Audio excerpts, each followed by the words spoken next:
ఈ పువ్వు చూసారా అండి? ఇది శివలింగం పువ్వు అండి. చుట్టూతా చక్కగా రేకులు, ఇక్కడేమో నాగు పడగల్లాగా చాలా పడగలండి. పడగలు మధ్యలో శివలింగం చూసారా ఎంత చక్కగా ఉందో పువ్వు. నిజంగా ఇది దేవుని సృష్టి కదండి. మధ్యలో శివలింగం పైన నాగ పడగలతోటి నాగేంద్ర స్వామి ఎంత చక్కగా ఉందో చూడండి. ఇది చాలా ఆలయాల్లో ఈ చెట్టు ఉండిద్దండి.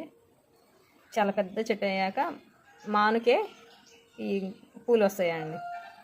చెట్టు మానుకు వస్తాయి అన్నమాట ఈ పూలు, మానుకి కొమ్మలకి.